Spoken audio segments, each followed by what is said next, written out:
Hello everyone, this is Diane Kim. Today at itbc, we have Nadeem and James, the CEO and CDO of FABRK. Hello guys. Hi, thank you for having us. Okay, nice to meet you. Nice to meet you. Could you give us a brief introduction of team and yourselves? Yeah, I'm Nadeem Mazen. I'm an MIT graduate and MIT Media Lab former researcher. I have a background in software development and programming, viral marketing. Actually, my first viral video was sponsored and paid for by Samsung. We did a big viral video, went nationwide and worldwide. And then I spent the last few years managing a $3 billion budget for the city of Cambridge. I was elected official managing the city that is the home of MIT and Harvard, and I retired from politics and went back to software programming to assemble this great team and to change the future of how human beings connect through blockchain and through the future of Web3. Okay. I'm James Moffet. I have a background in software engineering. I spent about 10 years doing computer engineering and product design. I returned to academia about 3 years ago. I spent a year lecturing as a Fulbright Fellow in privacy and big data systems. I recently returned to the Harvard Graduate School of Design to pursue graduate work, graduate research in the intersection of machine learning, user experience, and privacy for large data systems, where I recently completed a thesis that was heavily involved by my work at FABRK and the technology that we're building. And I joined the team immediately after and have been working there ever since. Okay. Yeah, our team also has a PhD from MIT and Kellogg School of Management in Northwestern. Our chief economist, Dr. Yasin Özkan. And also founding with us is Ace Mogimi from Manulife John Hancock, who has a background in finance and who managed the innovation unit at a large international finance company in blockchain and in other tech and innovation spaces. We also have a very large team and team of advisors, but these are the 4 founders. So we have many others from PhDs and others from Berkeley, Stanford, and other places. Okay, excellent. Nadeem, how do you define social network, and what's the reason for your team start FABRK? Yeah. Today we think of social network service like Instagram or YouTube or Kakao Talk or Facebook, but really all of these products are making a copy of the real social network. The real social network is you and me and him connected together. All of us together have a social network in society. And these platforms that we are used to have tried to take a copy to own for themselves.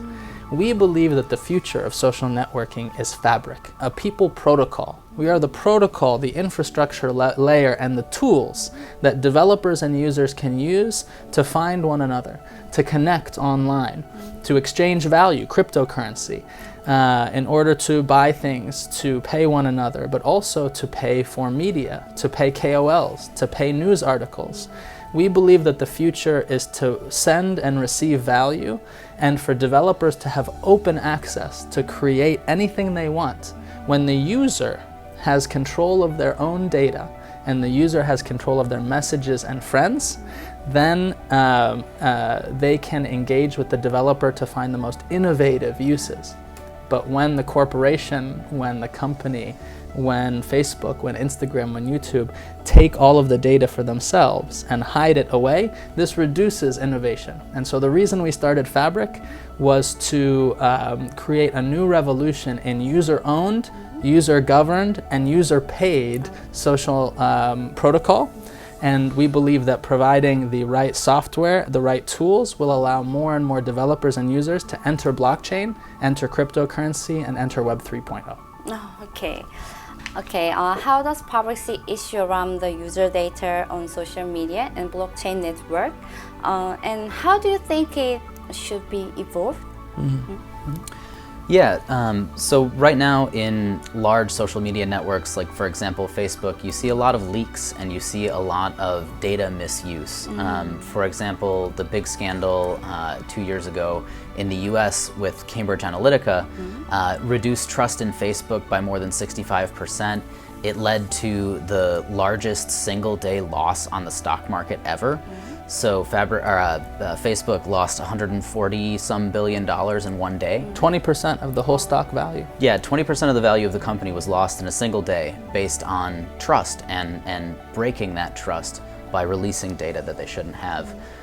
So what we're trying to do is a little bit different from what typical blockchain companies are doing. So in most blockchain projects, you see user data being written directly to the chain, where it lives forever and cannot be changed. And so there's a pretty fundamental security problem there, where if you have an issue and you have an exposure, you can lose everything at once. And for us, we believe that users want to own their own data and have control over it. And so we allow users to do off-chain data storage and processing. And what that does is it allows users to keep things private, which is really exciting. And there's never been a kind of marketplace for user data in which users' privacy is protected and developers have a scalable pipeline for accessing user data that they can plug into and scale just like compute resources on AWS or wherever else. Okay, next question. Do you consider technology, especially blockchain, can be resolution for the mentioned problem? Yeah, the problems James was talking about are serious problems. You know, Congress and Senate in the United States, the big highest level politicians, are looking at social networking companies, Facebook and many others, and saying, wow, these people have really breached the privacy. They have broken the trust of the user, and it has caused a big problem. Not only they've broken the trust of the user, but they actually have perverse incentives. They have an incentive to keep someone scrolling to view more ads instead of working on behalf of the user. In fact, in many of these networks, the user is not the valued client. The advertiser is the valued client. The user is the product. And as long as the user is viewing ads, then the platform is happy. We think this is backwards. Blockchain must allow us to decentralize governance so that we as the users are in control. And not just governance. Blockchain allows us to abstract and decentralize problem solving, to create competition for developers. What we are doing here creates a new model that serves the user on every level, from governance to ownership to value to pay to transmitting money. All of these things are missing today, and they are what should make a social networking system, or in our case, a people protocol, the protocol layer that you build networks on top of. This is what should be in the future. And now, basically the promise of blockchain, democratizing, collaborative, and payments and systems based, is an extremely promising basis, an extremely promising toolkit to build this people protocol. So we think that not only is blockchain a great solution, but actually Fabric is the correct solution to bring everyday people into cryptocurrency and everyday people into blockchain who didn't realize that it was so powerful. Yeah, I think it's worth mentioning that there's over 1 billion people in the West that are not able to send money with their phones. They don't have an app that they can send payments to friends. Yeah. And so what we're trying to do is figure out how we can fill that gap. You know, there's a lot of press that you read and a lot of very serious concern about, for example, the news industry. And the problem with the news industry is that you can't pay per article. You can't pay per small video right now because payments under $1 are infeasible given the payment network. Because everyone's paying with cards. They take too high of a fee. So you just simply cannot charge things under $1. And so when you create a payment network that is social and that is can be used with smart contracts for small pieces of content, you introduce new business models that are really exciting. Newspapers, for example, and publishers can charge per article or per page, and it really creates a new business model that we think is going to generate a lot of interest. Okay. Next, what is the DPoV consensus model, and how does a FABRK Token Economy System work? Yeah, I can start this one. So DPoV is a delegated proof of value. It's an evolution of the delegated proof of stake model.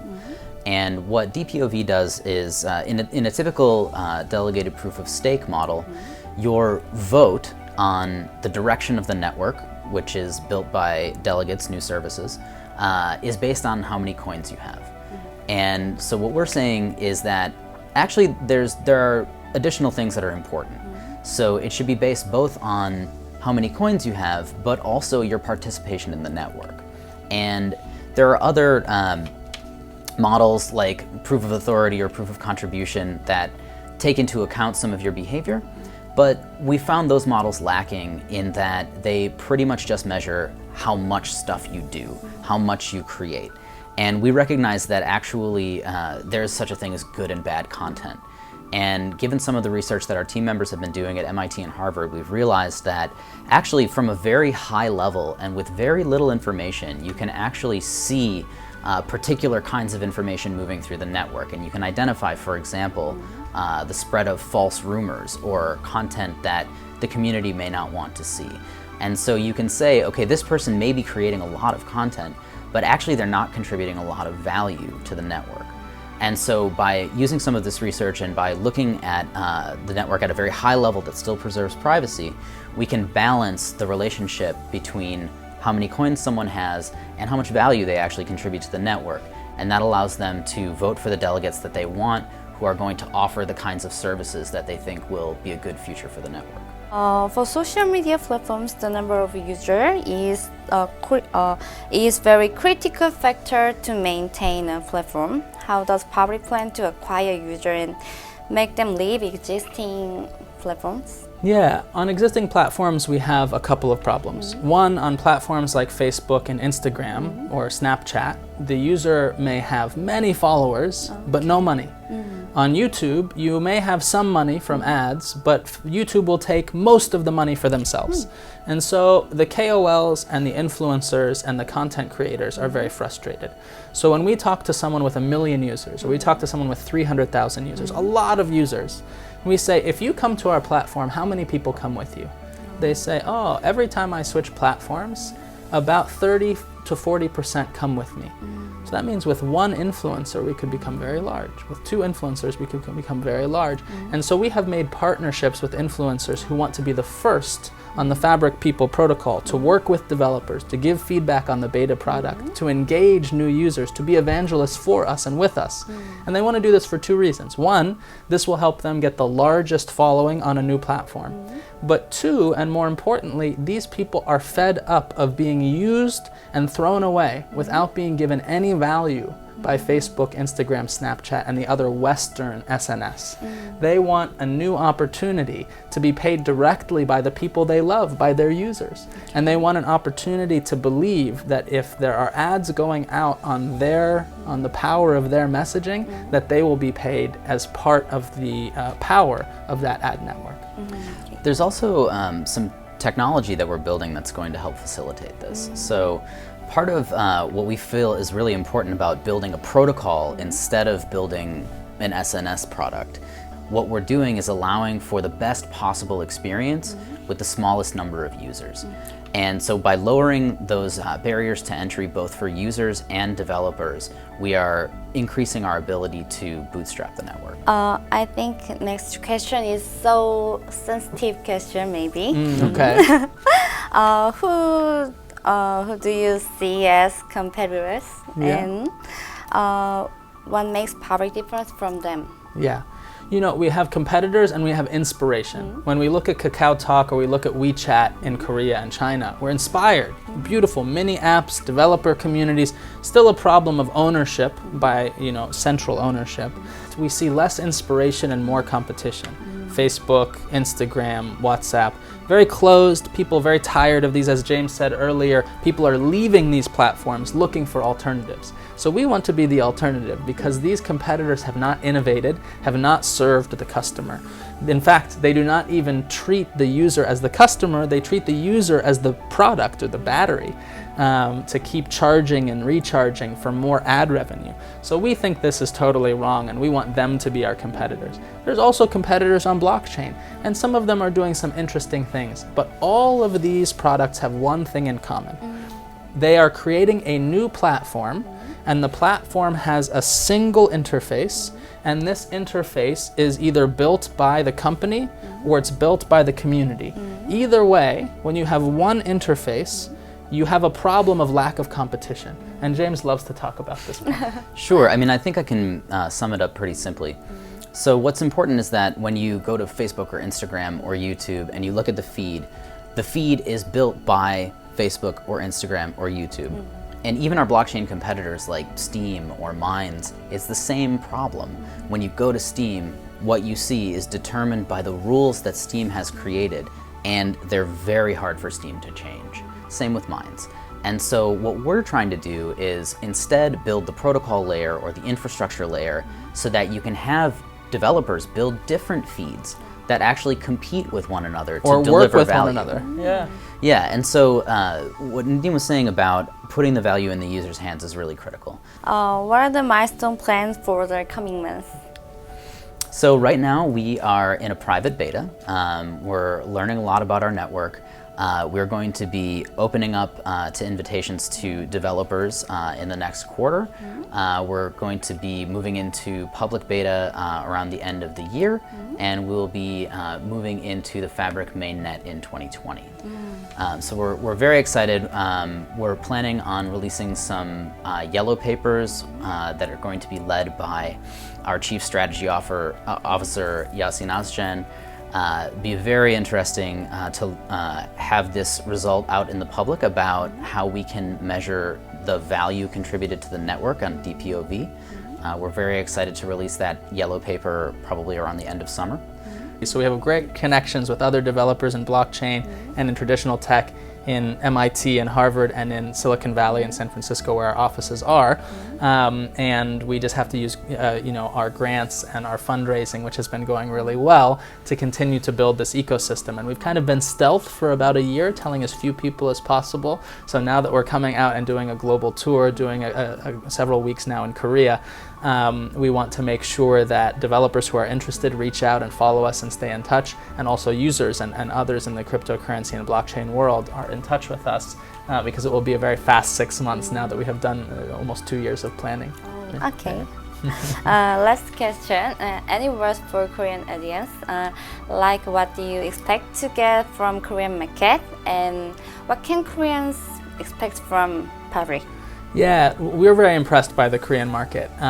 Very fast to adopt, very quick to understand, to collaborate, to exchange knowledge, to engage in online and offline events. Sometimes it's very rare to come to Korea first and to come to Korea and collaborate with this in this way. And so we actually wanted to come to Asia and come to Korea to make sure that every part of the world has an opportunity to be at the very first steps with us. And so we hope people will look for us online, and we'll go to fabric.io, FABRK.io, and we'll check us out and be our strong collaborators and supporters. Okay. And well, yeah, I think we're just really excited to be here in Korea. We've noticed that the Korean market is pretty far ahead of most of the other markets in the world, particularly the American market when it comes to blockchain products. So as we release our first beta products in the coming months, we're very excited to get feedback from Korean consumers because we think they're the ones who have the most knowledge and the most excitement, and we're really looking forward to being able to deliver some great products to them. okay. Thank you. Thank you.